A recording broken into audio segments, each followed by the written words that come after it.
Okay, here we are, here we are, here we are. All right, guys, it's me, Kurt Gronowski, Yankee T News, coming at you again on this wild Wednesday night, the 22nd of July, year of our Lord, 2026. So, um, my big theme for tonight, and I'm going to be talking about this a lot more, is education. There's just one too many examples of where students are failing and being failed by the system. And this takes many forms, which I hope to make clear as I talk through this tonight. Okay, the first part, this is how I want to set the stage. For anybody who's first, all right, actually, let me start with a general and what I will call systemic problem with public education that has been true for decades. For whatever reason, we find that school systems are susceptible to fads. Okay. Of course, we use new math. If anybody is old enough and remembers back far enough, the new math, and people ridicule it because it seems so unnecessary and I'll say even ineffective. Okay, well, that's just one example. Then, shortly after that, in the 1970s, you had something called values clarification. Since God had been kicked out of the classroom, now it was all about moral relativism.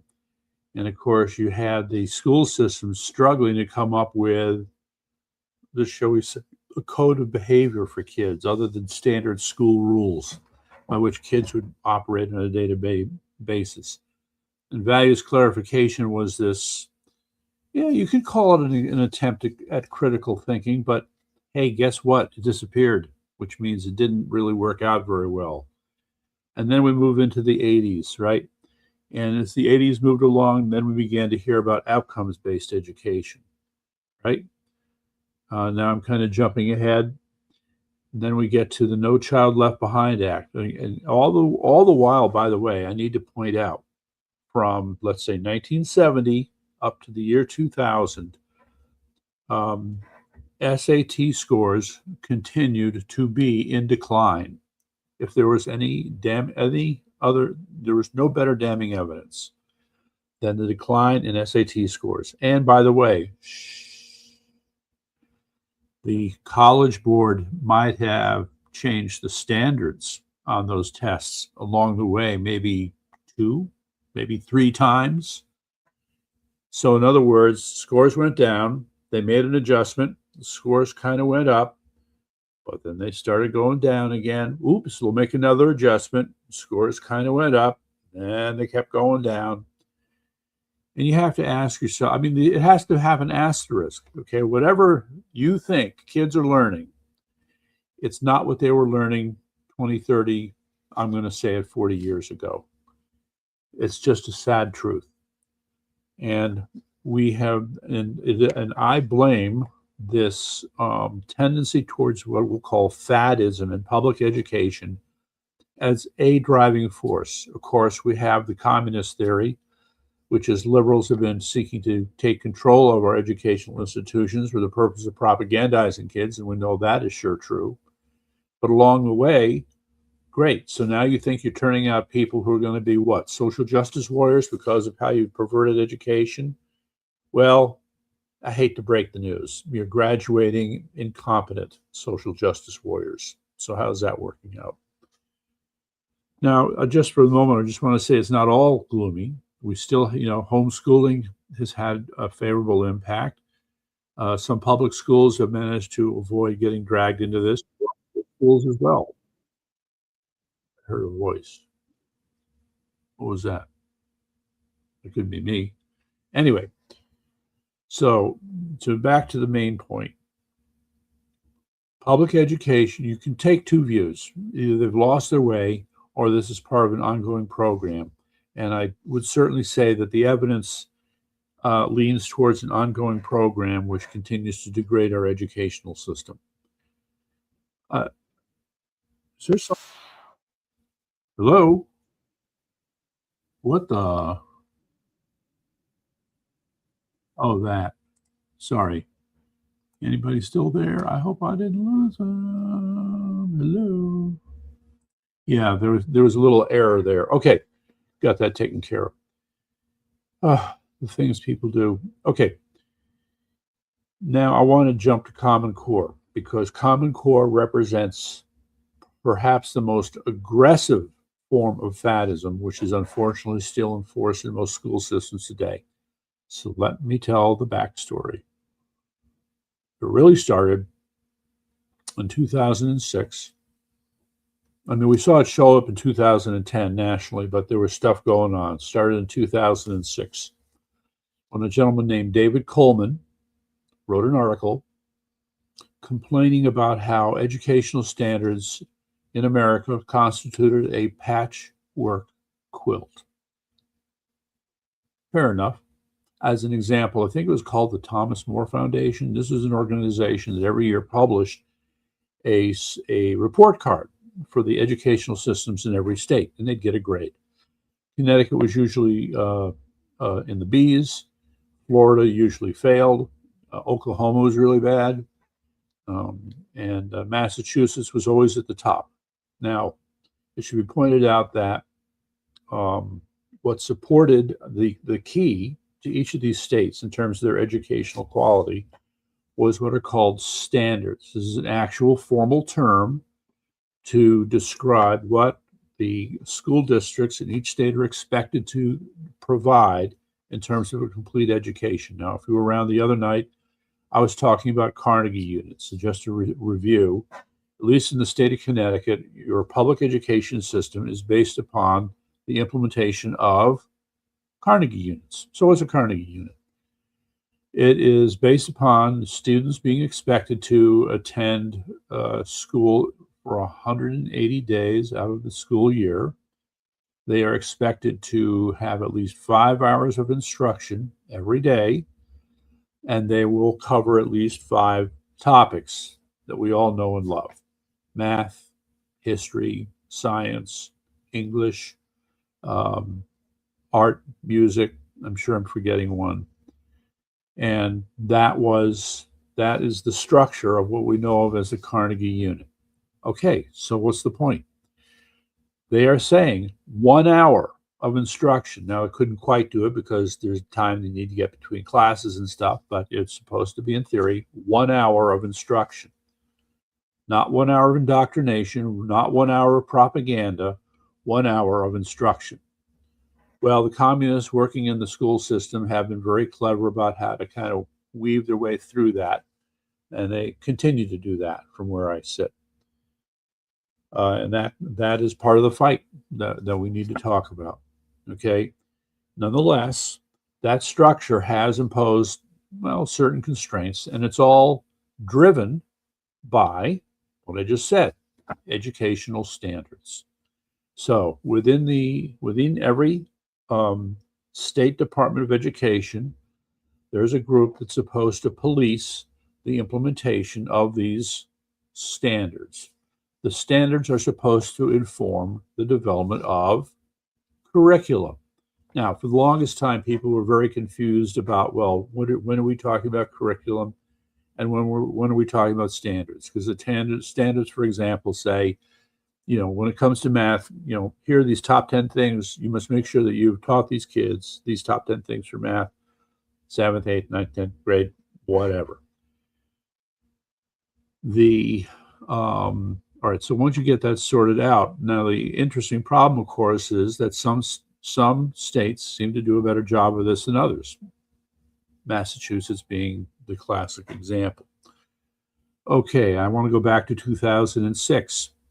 Now, this article by David Coleman comes out, and a certain individual happens to read this article, and he is very impressed with it. That gentleman's name is Bill Gates. Oh, yes, Bill Gates. That Bill Gates.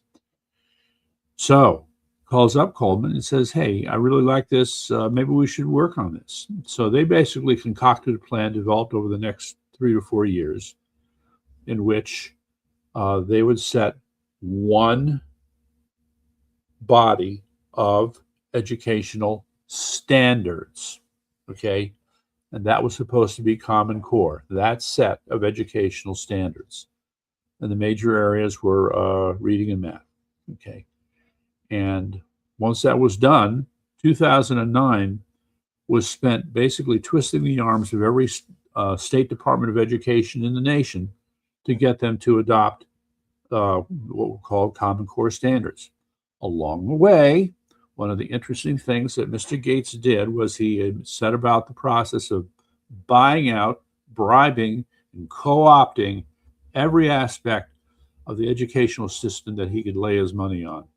So, for example, the premier popular publication for educators is Education Weekly. So he bought Education Weekly.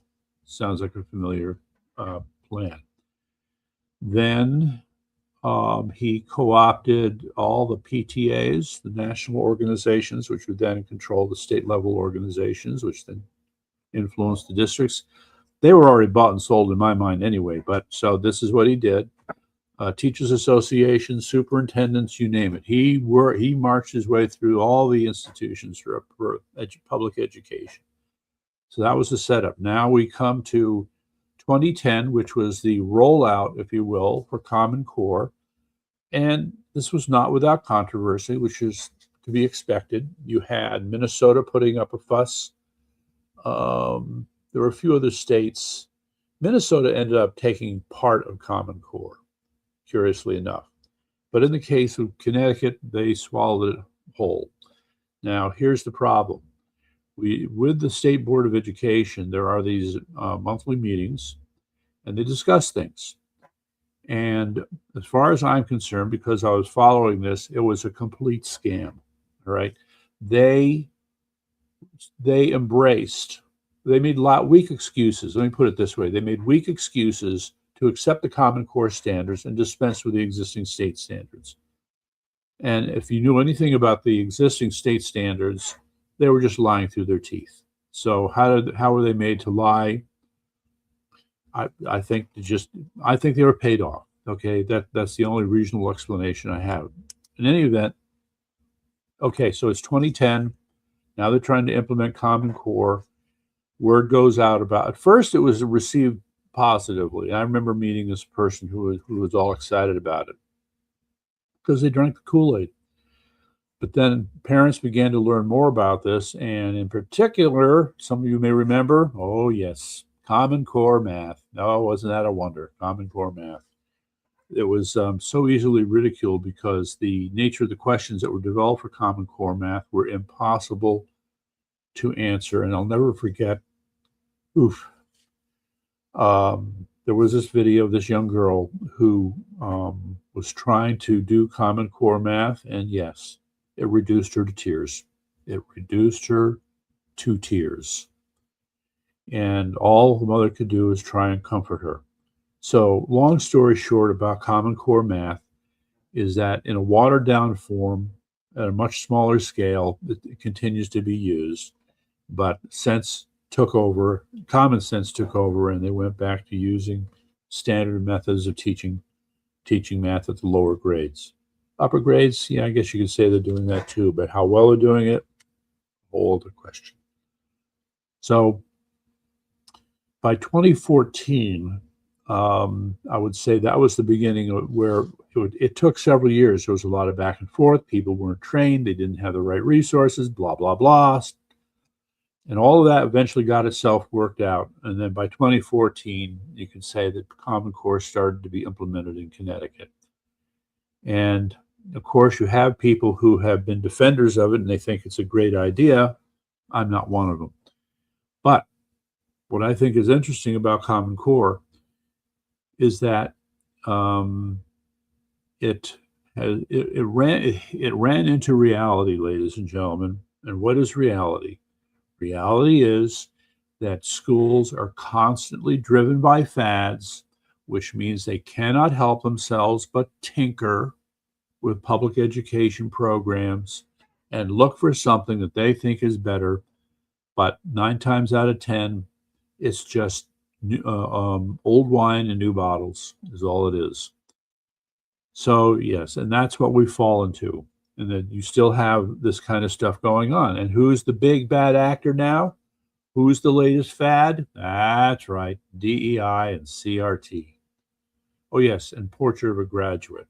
I don't know how many people out there are familiar with Portrait of a Graduate, but let me just tell the quick story on Portrait of a Graduate. There's an organization out in Ohio called Battelle, B-A-T-E-L-L-E, Battelle Memorial Research Institute. I think that's right. Cincinnati, Cleveland. I'm not quite sure where they are. But for the most part, Battelle Memorial is a think tank, okay? And they, like many of these independent research organizations, were constantly vying for federal or state contracts in order to work on one kind of problem or another that the government deemed worthy to work on. Okay. Meantime, off in the corner, somebody, and this is like year 2000, okay, started to get the idea that there was this thing to be done for public education. It had to do with, I don't know, this was an echo of the thing I just talked about, values clarification. And the idea was, well, because there is no real moral structure to how they teach education these days, we have to find a substitute. And so they try to come up with a secular form of moralizing, codified in, let's say, 5 or 6 psychological traits or guiding principles. So certainly for, Portrait of a Graduate, the most common one was critical thinking, that you work hard, pay attention, etc. All the things that we find familiar in how students really should operate in an educational environment. So the thing is that people who were working on this were spending, I'm going to say 6, 7, 8 years just trying to figure out who we are. What are we trying to do?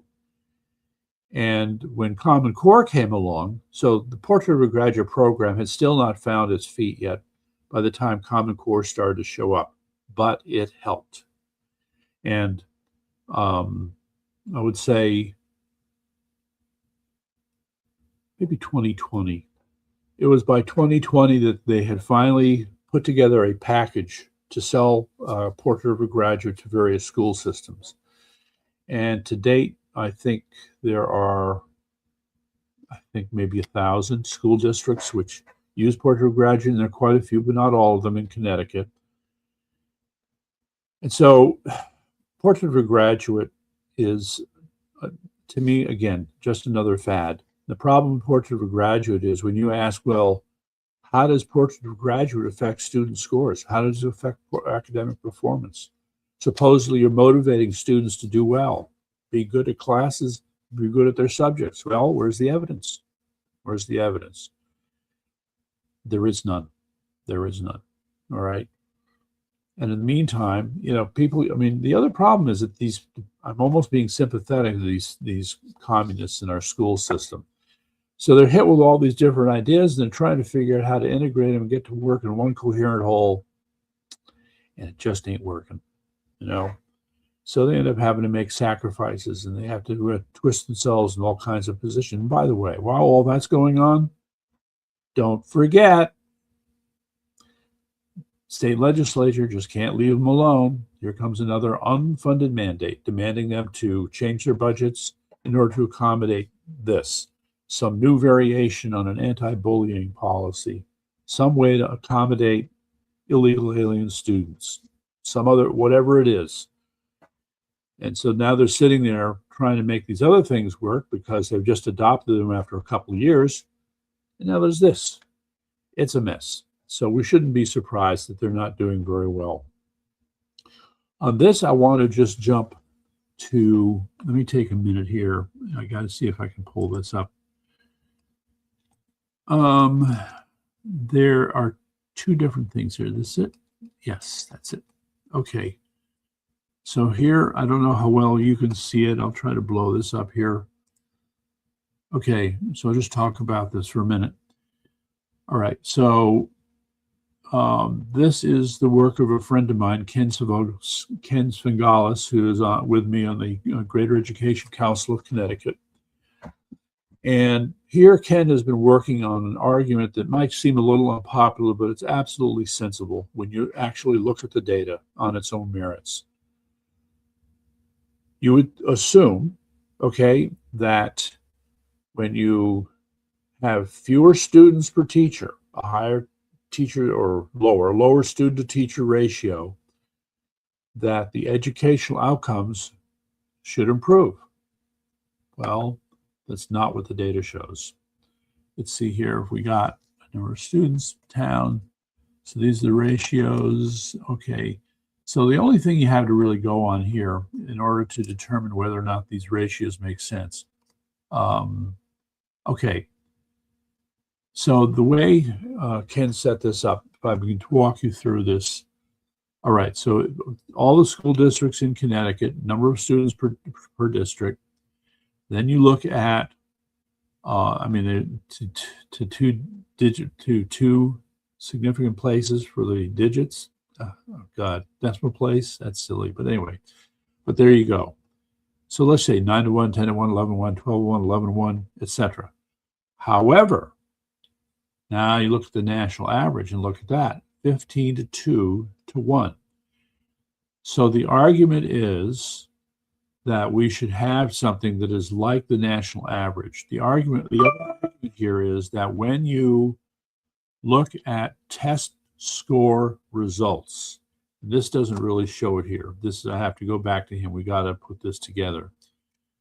The argument is that, let's put it this way.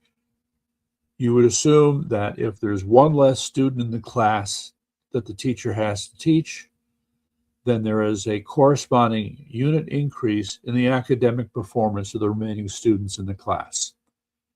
That's just not necessarily true.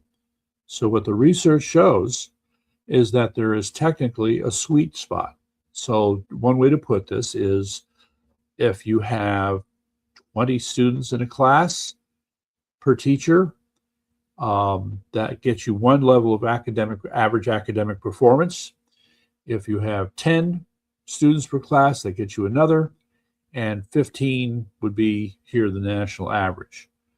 So you'd think, for example, the way I've set up this simple model is that there would be a 50% increase in academic performance, 10 to 1 versus 15 to 1, and that the worst academic outcomes would be for classes that have 20 to 1. Well, that's just not quite true. So supposedly the data shows that you get what are called diminishing returns for lowering the student-teacher ratio. So you only have marginal gains when you get down to 9, 10, or 11 to 1, as opposed to 15 to 1. And so the argument is that there is a sweet spot, which is 15 to 1. All right, so all of that said, this thing that's Ken put together here is arguing for saving money by not hiring as many teachers. Of course, the teachers' unions would not be happy about that. Well, that's just too bad. So let's just go down this. Looking at each school district, if they had 10 extra teachers, and if they didn't have them, they could save 1 to 1.1 million. There's another school district, Ansonia, way over. They have 40 extra teachers, and they could save by 4.4 to 5 million. And you could go on down the table like that. There's another factor here I need to bring up. There's constant mission creep in the administrations for these school systems. Every year, administrators come back and they say, we need to hire 1 or 2 more administrators for X, or we need to hire these assistants to help the teachers. So I just want to mention that in the case of the Guilford, Connecticut school system, they have a program where they hired around a dozen of what are called instructional coaches. What the hell is an instructional coach? Well, it'd be nice because they can't seem to figure out either. The teachers hate these instructional coaches, who, by the way, are earning or making about $100,000 a year each. All right, it's an affluent town. The situation is so bad. These people are so useless that somebody had to take the idea that one of these instructional coaches was assigned the job in the school system to get a little cart, a wagon with wheels, but it was a tea cart. That's right, a tea cart. Think about it. And every afternoon, she would just go up and down the hall offering teachers tea, because these instructional coaches serve no useful purpose. So understand that you would have had these administrators putting together this whole argument, arguing that, yes, we need these people, they're going to do this, they're good, we see these improvements, we're going to save money this way, and none of that turns out to be true. Okay? So we do have a problem here, ladies and gentlemen. We cannot trust these education administrators because they are on a mission to hire as many people as possible. Now, some of you, if you follow education, know that this is an even bigger problem at the universities. There were studies, for example, with Harvard and with Yale showing that there was an insane ratio of administrators to students. And if I remember correctly, it was on the order of about 1-to-1. It should be 20-to-1 or some other number, 1-to-1. How would you have so many administrators for the university system?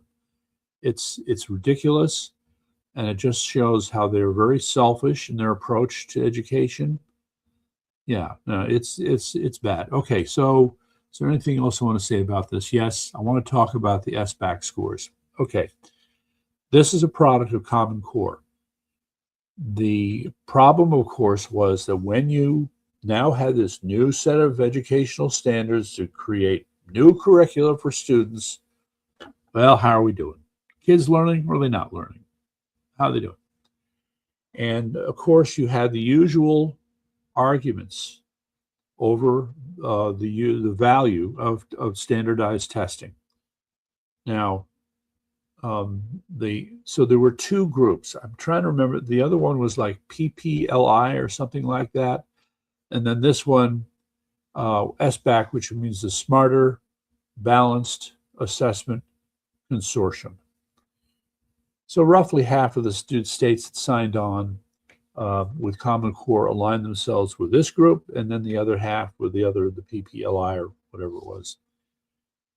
So what's the big deal with SBAC? It's quite frankly, in my opinion, SBAC is a horrible, horrible, horrible system, and the sooner it's eliminated, the better. So let me give you an example. In the early days, Connecticut had, what's it called? Darn it, I'm sorry. Two different acronyms, CAT, SCAT test. The way they were structured was quite sensible. So let's say it's your 7th grade child, and so he takes this SCAT test, and it comes back and it looks, for example, at language, sentence construction, writing paragraphs, understanding grammar, vocabulary, etc. And then they would, on a scale of 1 to 5, grade your child in each of these categories. And so you were able to tell right away where they needed work and where they're doing well. Okay, same for math. Okay, long division, he's pretty good, but a little weak on exponents, and yeah, simple algebra, he needs some work on that too. Again, very clear, very specific, directly related to what you're being taught. They did away with all of that. Okay, the problem being, I believe, is that even though they believed in the concept of standardized testing, there was still this notion that every student is different. So we need some kind of flexible, adaptable system that can really assess the strengths and weaknesses of these students without regard necessarily to a standardized set of questions. So along comes, there it is, the Smarter Balanced Assessment Consortium. The first problem is that it's like a black box. So from engineering, a black box is when you take a complex operation and you don't reveal all the particular details and intricacies of the operation. You just say, here's this operation, and we're just putting it in a black box. So normally you were able to look inside that box just by the examples I gave. With SBAC, it is a black box. You cannot look inside and see how the scores are constructed. Okay, they're like 2,000, 4,000, 6,000, and then they break it down again, units of 10 or something. The notion is that if you're taking an SBAC test, so let's say they give the student a series of easy questions, and the student does well, now they give them more difficult questions. And if the student's doing well still, then they give them even more difficult questions. And so this is supposed to say something about the academic capabilities of the student. But no, you, the parent, do not get to see these results. You, the parent, do not get to analyze your child's performance in the system. It's because the people who run this consider this information proprietary. It is outrageous. Outrageous. There it is. In any event, okay, so Ked lined this up. I'll have to ask him about this. So you have these SBAC scores, and see, I'll just because, let me just make the point here. So just look at reading. We'll just go down the list here. 59, 23, 50, 73, 60s, 70, 60s, 29%. Okay, so it turns out, let's see if I can find them. Yep, there they are. It's so weird. The best and worst school systems happen to be right next to each other. And so here you have that New Britain was last in the state. Reading was 18%, math was 14%. That is pretty bad. And then New Canaan was first in the state, 88% and 86%. So that gives you a sense of sort of the spread in terms of performance. And yes, so you could go through. So here, this one, this is 22% and 11%. That's New London, New Haven, 25 and 17. And so this is the common problem. The urban school districts in the state do poorly, and the smaller towns do better. And the criticism was that this is just evidence of how Connecticut's educational system exists in two worlds. But the dingbats that are in our state legislature insist on believing that racial imbalance is the problem. And they are blind, they are tone deaf, they have 10 ears when it comes to understanding the economic issues, the cultural issues, and dare I say, even the historical issues. I'm going to bring up a bad actor, ladies and gentlemen. Yes, I am. Here comes the bad actor. Where are you? Where are you?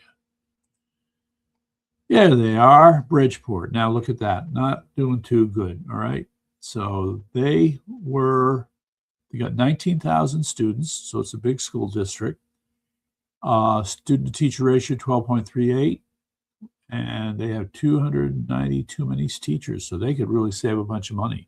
However, when you look at their SBAC scores, you have to wonder, 22% and 15%. That's miserable. I'm bringing up Bridgeport for a reason. This school system in 2006 got into a whole lot of hot water that was never resolved. And by the way, ladies and gentlemen, that trouble that they got into is but a mere echo of the kind of fraud that we're seeing today en masse throughout the country. If you've been following that, when all is said and done, we may find out that fully half of the taxes we pay every year are spent for fraudulent purposes. Half. Something to think about. Okay, in the case of Bridgeport, 2006, there was a federal grant, $200 million. It disappeared. It disappeared.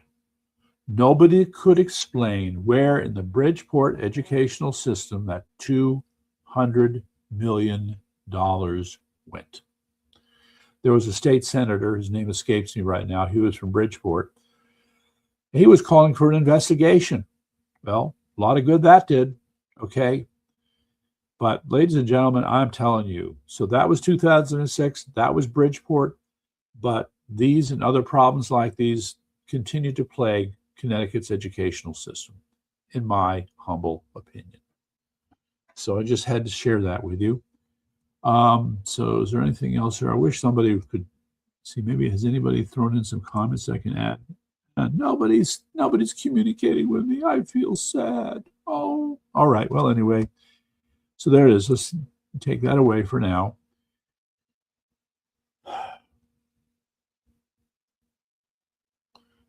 I'm going to tell another story.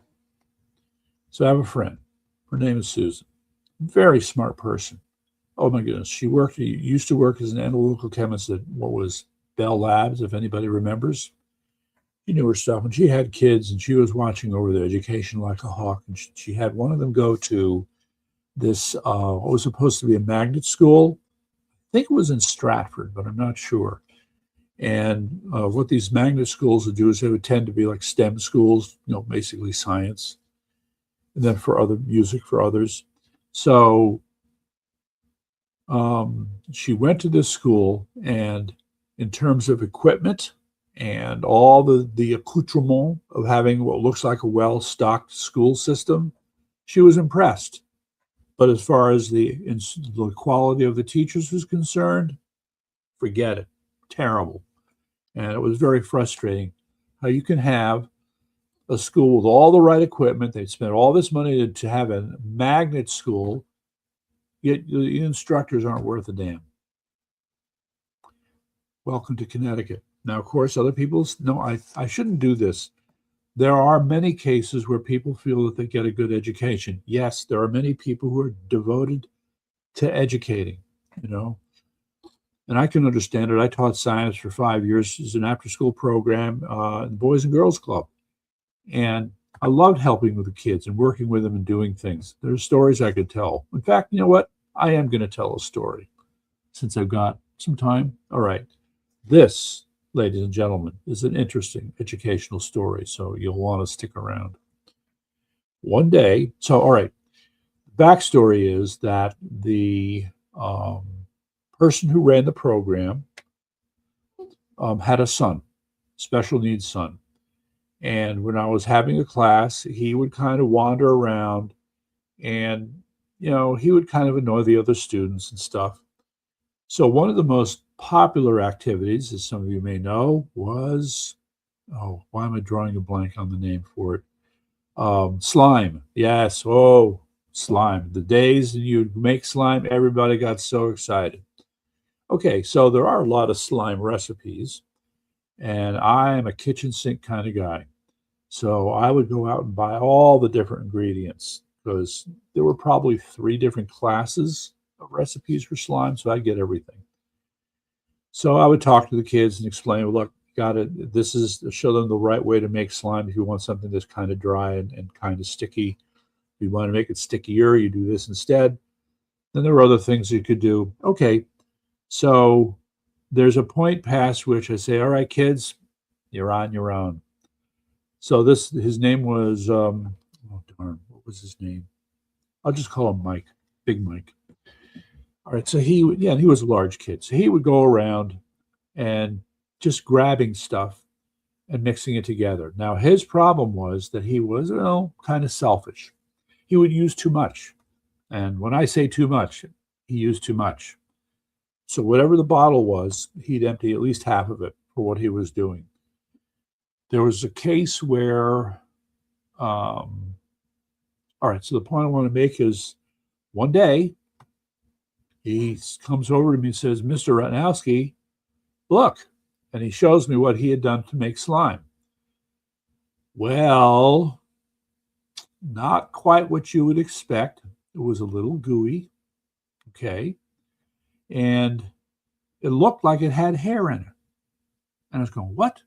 What's going on here? So I'm looking around at the girls in the room, making sure they hadn't grabbed some hair off of one of them to do this. Because when you looked at this stuff, it definitely looked like it had hairs in it. Well, let me explain. Slime is a lesson in the chemistry of, wait for it, polymerization, making polymers. That's right. When you're making slime, you're making a polymer.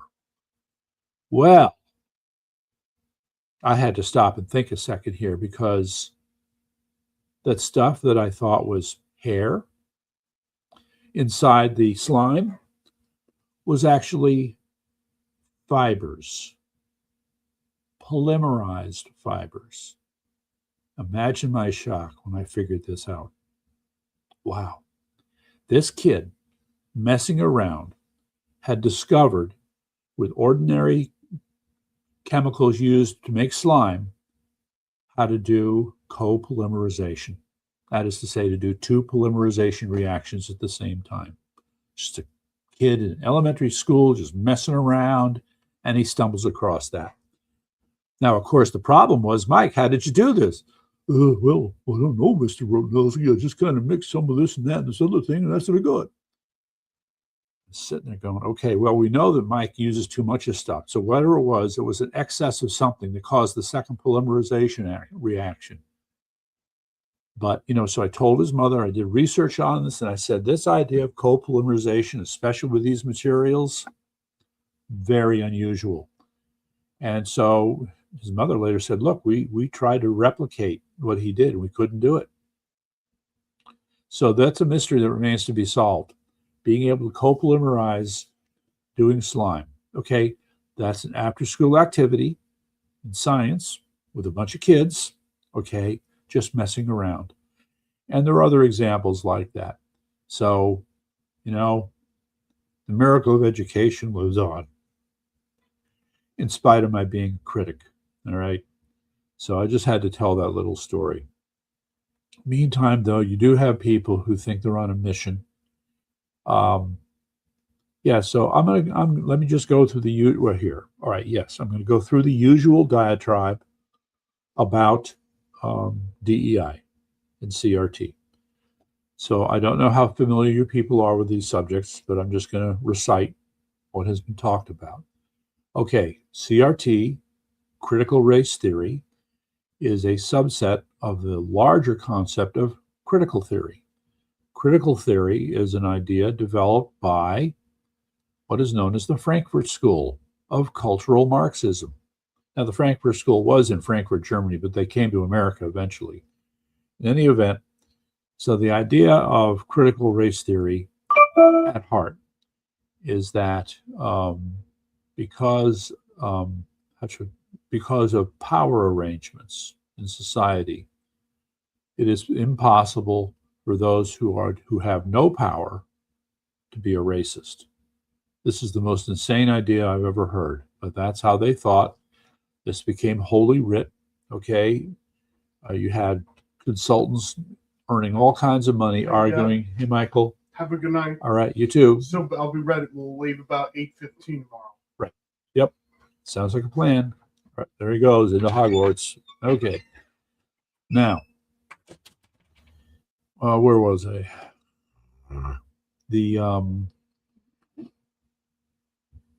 The problem with CRT is that it is forcing the issue of what constitutes true social organization. My problem, and others find that it has been structured in such a way that it is only designed, okay, to destroy that which is existing Western civilization, social structure. And I'm trying to find a way to explain this. This is the part where I'm kind of struggling through this, so bear with me. For example, to constantly make a big deal out of white supremacy because you believe there's some correlation between the predominance of white people, white men, and Western society as we know it, and thinking, well, if we have all this unfairness in Western society, it must have something to do with the white males who are running it. How about not necessarily? How about there's some other factors at play? But no, that's not how they see it. And so they just try to pile one idea on top of another, starting with white supremacy and then discrimination, right? And oppression. Yes, oppression. That's what we're working up to. And this of course, all of this derives from Marxism. Now, the point has been made that that which constitutes critical race theory, and with it DEI, diversity, equity, inclusion, so-called, is that it's just Marxism repackaged. In other words, the original Marxism was about economic oppression. Now what you have instead is social oppression, and the replacing economic repression, but otherwise the arguments are still the same. And yeah, well, let me put it to you this way, guys. If this critique was so correct, then the solutions should be very obvious, and those solutions should work just fine. And guess what? They do not. They do not. But here we go. These people are so stuck on stupid, keep repeating themselves. They keep brainwashing the kids to believe this stuff. And we're just caught in this eternal struggle to try and set them straight. Now, I'll just say as a note of hope, you know, the Greater Education Council has had some kids come by and we've met and talked with them. There's hope. There's hope. Because a number of them just look at this stuff and they see that it's BS. Now, that said, there's still a place where people like me and my friends need to bring more pressure on these people. It should be on a daily basis, frankly.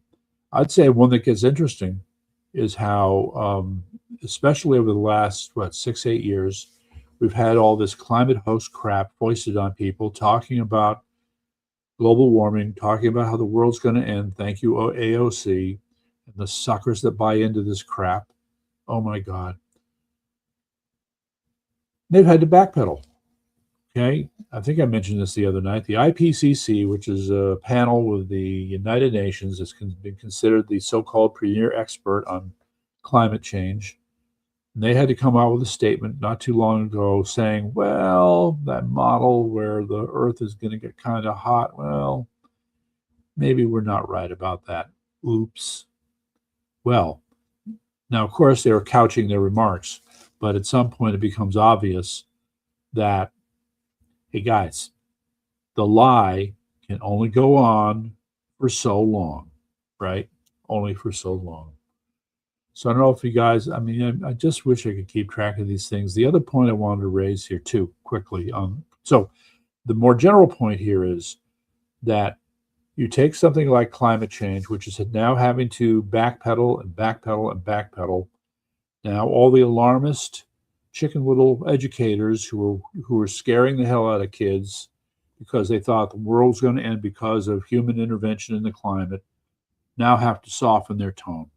They have to say, oops, maybe we didn't quite have it right. Yes, there are some who will ignore the evidence. Yes, they'll still hold it on to their beliefs, even though their authority figures are changing direction. But that can only go on for so long. So with that in mind, to see these kids who are just saying, you know what, we're not buying it, Mr. Ratnowski, it's not working on us. So that's a relief. And still, I just feel there's a need for a much stronger pushback. All right, so I'm going to just stop with my educational stuff here for now. There'll be a lot more to talk about. We really want to spend more time on analyzing test scores. I have a discussion about that. That'll be for another night, probably next week. In the meantime, I do need to mention Iran. I can't believe, that's right. I can't believe some of the things I'm hearing now. Have you heard the talk? I'm still shocked at this.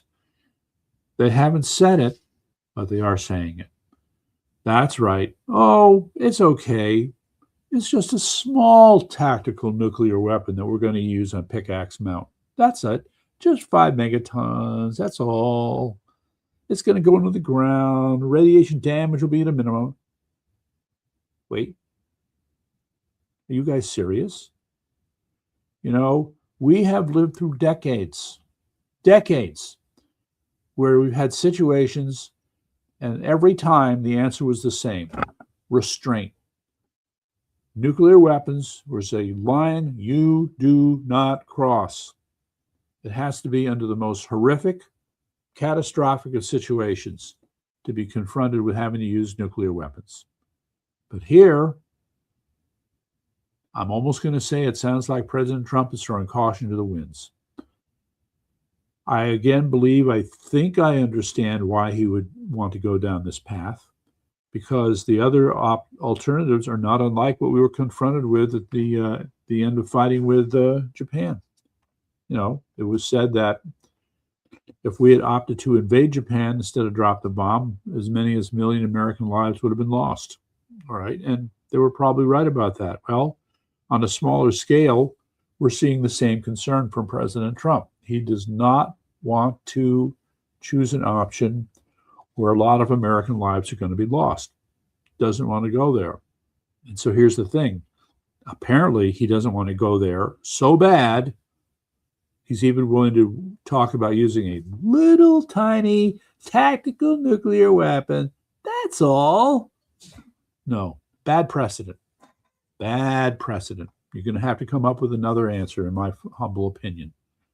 And so it is curious, ladies and gentlemen. I just need to add that, yes, Russia, lots of tactical nukes. America, we have tactical nukes too, but not as many. How many China has, who knows? So, wow, I don't know. But this, I mean, the situation is made worse by the fact that now the Houthis have started to attack ships in the Red Sea. They said they would.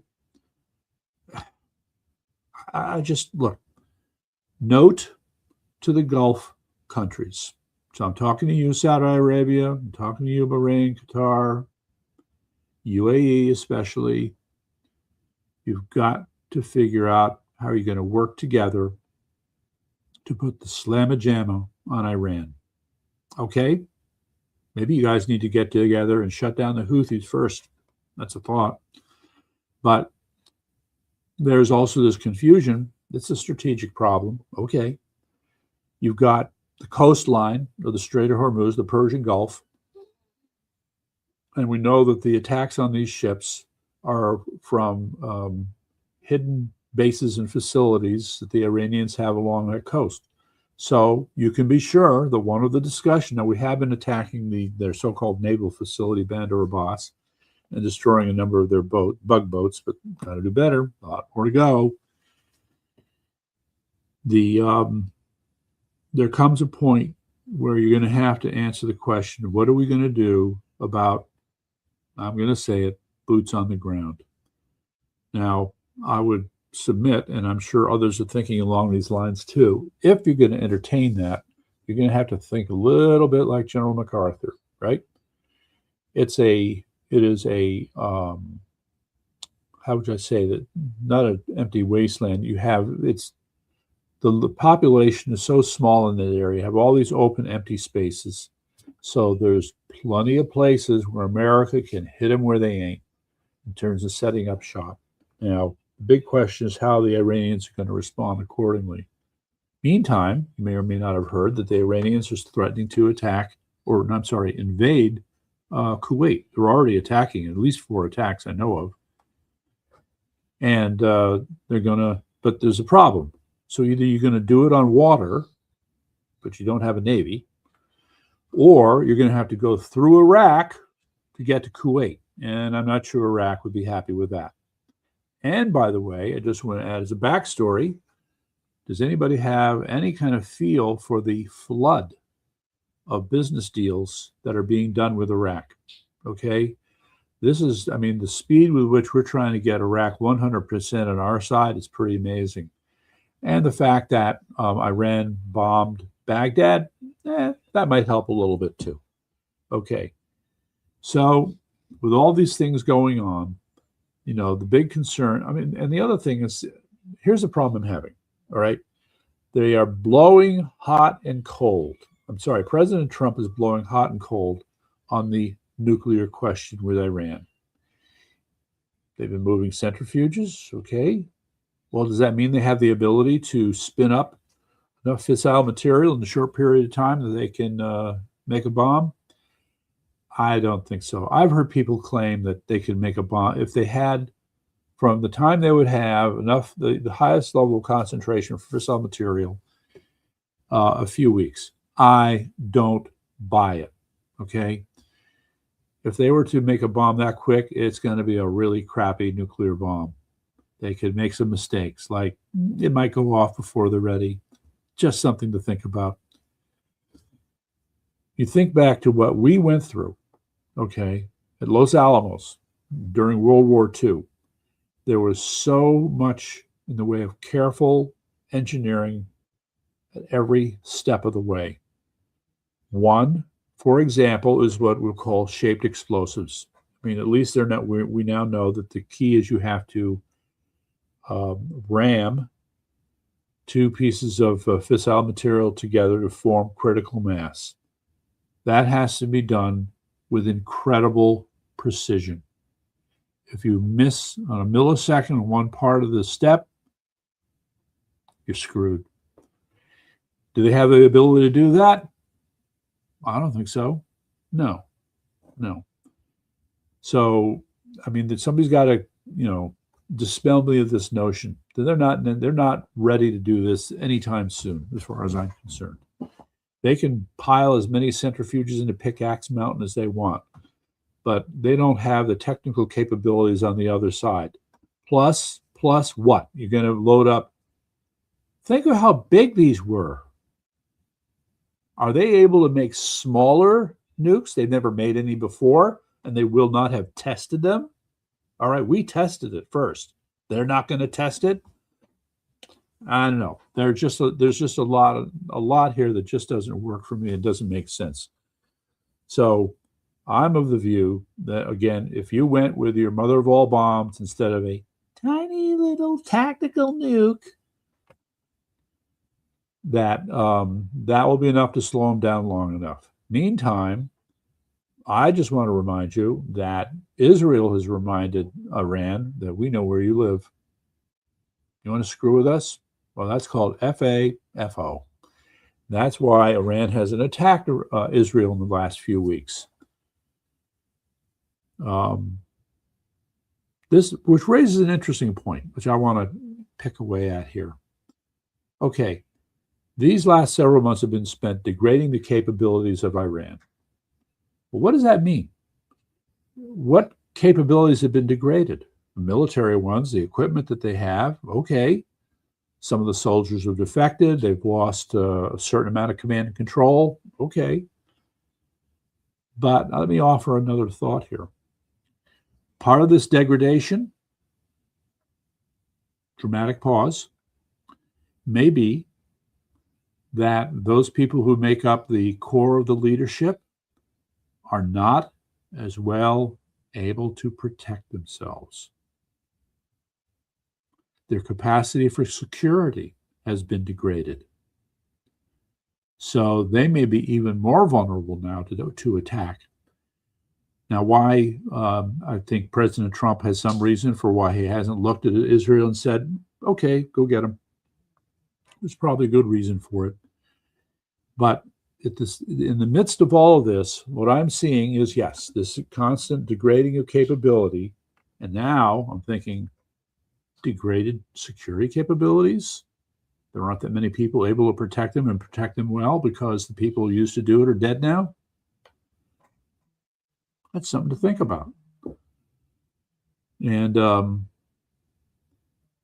yeah, so, the other part of the story is, so the Iranian Parliament buildings have been destroyed, and I'm told, I don't know if that's true, but that's what I've heard. So what have they done? What I was expecting months ago. At some point, that which constitutes the remnants of the IRGC and the existing Iranian government will have to boogie up to the mountains, okay? And I'm sure just like we've had our secret facilities for continuity of government in case of attack, they have theirs. And they have probably retreated to those places now because that's about as secure as they're going to be able to get themselves. At the same time, I hate to say it, unless they got a plan C, when you are that backed up against the wall that you have to hide in caves, all right, pray that you don't get found in those caves because you won't have any place to go. So that, ladies and gentlemen, is another part of why I'm beginning to think that their ability to defend themselves has become dangerously weak. Dangerously. So what would be the proof of this? What would they do? All they can do is dig in deeper. What else can they do? All right.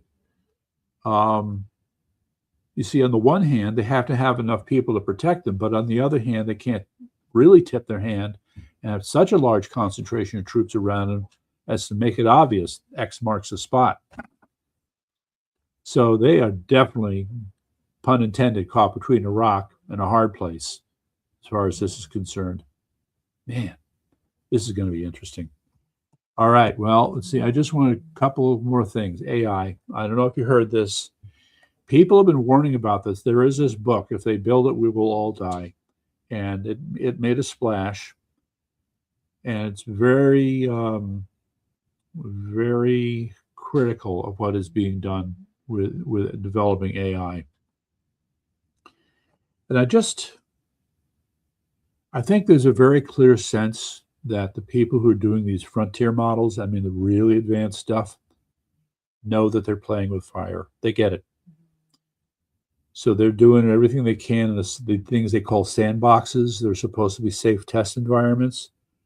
But now today we find out even with the safe test environments, these models are developing capabilities that really are forcing us to admit that they have a capacity for independent thinking.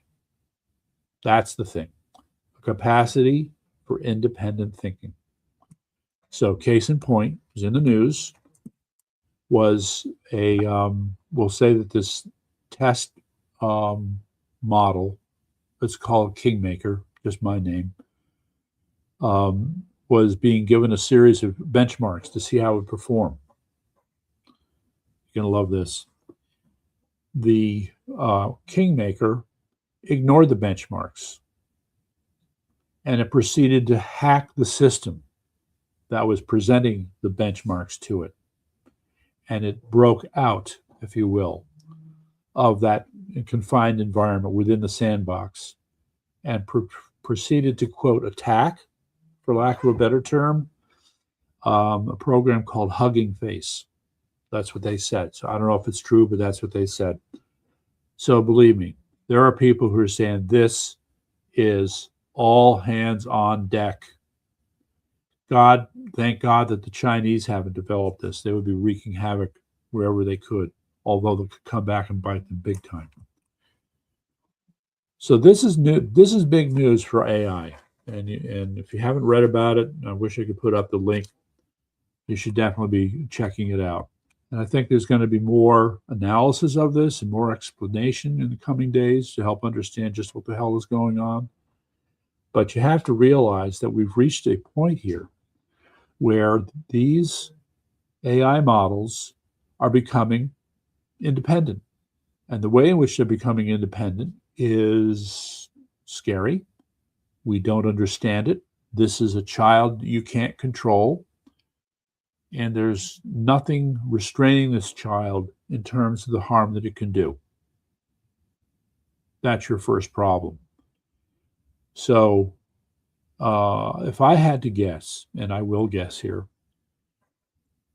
there is a, what am I looking for here? There is a framework, a set of ideas, guiding principles. They talk about guardrails that have not been developed. They have not been applied. If we're going to use raising a child as your example, your metaphor, I remember my younger son back there at Hogwarts, who it was at 18 months of age that we actually had to start telling him, no, don't do that. No, don't touch that. That's dangerous. No, 18, 19 months of age. All right. We haven't done that with these AI models. There's no place where you tell them, no, you don't do that. And there isn't anything inside the model that responds to being told no, as far as I understand. So there's a need here for a complete rethinking about how these AI models are constructed. And I will add my other tired old point. Forgive me. The neural networks that are used are still, let's see, what's this? In the van. Okay, DJ Ricky, you're in the van. Well, I mean, if there's, I will try and hang on if you got a chance here, but I'm almost winding up. You're reserved here for the more madness part. If you can make that, you'll be in charge of the more madness. So the point I wanted to make is that neural networks, the way they're composed, are an extension of one simple idea that has remained unchanged since it was first implemented in the 1980s, and that is the concept of a counterpropagation model, and the idea of reiteration. You have a matrix, numbers pass through. You have something that modifies the values, they're weighted, and then that comes around. Oops, what do we got here? All right, here he comes. Yeah, we're in the truck. Hold on, I gotta put a pen here to make this hold this together. Hold on. All right, well, take your time. I'm just gonna finish my point here. Were you by yourself all night? Oh yeah. Believe nobody. Me, nobody. No. The light there. I need. Yeah, well, the problem with Jason is that he needs to go to bed early. So, I mean, he's been pushing it for himself. Eric was, I guess, probably tired and busy as well. No, the police department's right there. What do you think? You're going to see a lot of cops over there. Is he getting paranoid already? We just got done with leaving the Prospect, the town of Prospect. Thank you, town of Prospect. I got awesome. Back to back Wednesdays here. All right. So I think the trick is if you talk quietly, there's less distortion. Oh, you're getting distortion? Okay, oh yeah. Same old crap. If I go AMSR. Well, that's all right. Yes. All right. Anyway, it's all right, Court. All right, quick. Let me just finish my point. So on this, the term is lousy first approximation.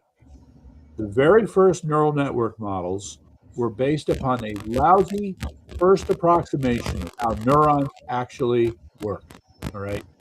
There was research back in MIT in the 1940s, which informed the early research on developing these neural networks, and they have stuck with that model. They have beat it to death. They've come up with these energy hog data centers, inefficiently running this one lousy first approximation of how a neuron works, and that's the thing on which this whole empire is built.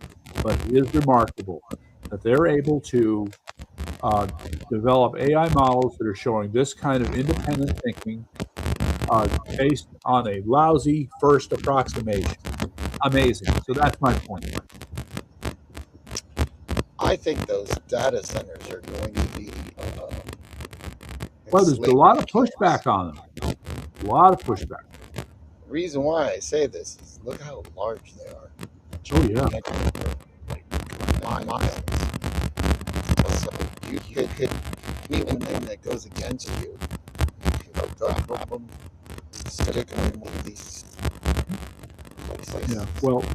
Well, the thing is, all these no two data centers are the same either. I mean, the evolution of the engineering that goes into them is really quite remarkable. You brought up something. I remember getting the first 120 gigabyte hard drive. Yes. I never all that data. Yeah, you did. As soon as you learned how to do uncompressed video. So, even now, as we're broadcasting, it's all uncompressed. It's, I mean, there is some compression to it, but it's not as compressed as it was 20 years ago. Right. We have to be careful about the R&D that's going on, because even as we're sitting here complaining about the level of energy consumption, you already have demonstrations coming out of various laboratories about how they can still do the same computation and reduce the energy consumption. Another example, Apple Computer, right? They just came out with a new version of their phone in which they're going to put AI on there.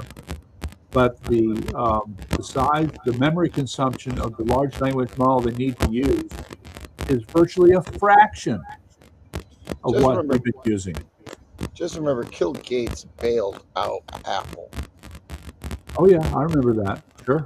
Okay, so you know, the Apple computer systems that I knew in the late 70s and the beginning of the 80s are not the same systems that are out there now. Of course. Yeah, no, I mean, this is the nature of how the computer technology has evolved. Yeah, but it's I don't know. Wow, this is so wild. Talking so soft. Well, people with their headphones on. Sorry. Yeah, well, I mean, you can think back on things from the past, and we can remark on stuff like this. But the part you have to really watch is how fast the technology is changing. Oh, well, I told you that all the data that is all being collected, it's not distributed. It's just distributed among anywhere in the world. So you gotta ask yourself, who's seeing this data? Why they want to see this data? The only way you're going to save the world, the cameras all got to come down. All. Otherwise, you're living in a digital prison. Yes, I've heard the phrase. I mean, they already told us that they were going to. I can't believe that they actually pulled it off. I remember back in 2013, hearing about, that was the first time I ever heard of a thing called UN Agenda 21. I looked into it, it was like a 300 and something page thing, and I read it and went, whoa. And then that one took me down the rabbit hole to where NASA wrote this basically UN Agenda 21 slideshow in I believe it was like 1998. You can still find it; it's still out there. Pretty well. How did your studies go on the gemstone files? Oh, I haven't had a chance to look at that beyond. I mean, the word is interlocking, right? Remember now, interlocking conspiracies, very important. Conspiracies. How do conspiracies interlock with each other? Hold on. Hold on. I don't know, Ricky. I could be a member of the Illuminati, the Freemasons, the Skull and Bones, It says that Jewish secret well, society. you pull it off pretty good if you are, man. Yeah. But I'll tell you, I know people that are in those clubs. You don't seem like the guy that would be in that club. Well, I'm the perfect candidate. Okay. You're the undercover guy. But I'll tell you what, satanic stuff that goes on in these clubs they believe that there is a way to reach all angels. I'm sorry, there's a way to what? Talk to the other side, basically, not the sure. dead. Yeah, it's called medium. And I wish some people would just kind of take it one moment. Think about this for a minute. Yeah. You can't go south. Why? Why won't they let you south? Try it. Anyway, I know that Eric is going to battle me in this one. It's fine. Oh, let me. You want to know where they stayed? Check this out. I looked it up. There was a place called Deception Island. How much more can it be? Deception Island? Wait, I'm sorry, because the distortion is still pretty bad. You talking about Jekyll Island? No. This is yeah, I hear clicking. I'm going to be real quiet. If I talk like this, it's okay, right? Well, if you held the mic up to your mouth, that helped. Okay, hold on. Deception Island. Oh, Deception Island. Yes, look it up. Okay, here, why don't I can do that right now. Beauty of the internet. DECEP, Deception Island. And where is this island? It is just off of Antarctica. Yes, that's right. It says here, an active volcanic island in the South Shetland Islands close to Antarctica. Yeah. Yeah, well, it's that's where they were. This Deception Island. Oh my God! Somebody's high beaming. I'll get the middle finger down. Yeah, I hear the clicking. I hear it like crunchies on this. I don't know why it's so bad. Yeah, the crunchies are pretty bad. All right. So, no, there are no conspiracy theories here. Just that we have a lot of research stations there. So there are bases around Antarctica, and it's very easy to show where they show exact time, what time noon is. When you look at where noon is at each one of these different bases, it shows you that it is not in one particular spot. When I say it's not one particular spot. No, it's not. No, it's not a continent, as they're telling you it is. Not Michigan, it is. No. Yeah, I know. There's all kinds of weird information about Antarctica. I mean, weird. Why are we allowed to explore it? Why are we not able to go there? Why can't we go there? Okay. Because of the penguins. I have one of my hold on. You know, and I know that there's a secret Nazi civilization under the ice in Antarctica. That's why. Well, first of all, know that why are submarines so important? The way they get through. And they proved it. And because they always tell you the truth. Okay, so they showed you in that show called Lost how they use submarines to go to the other barrier.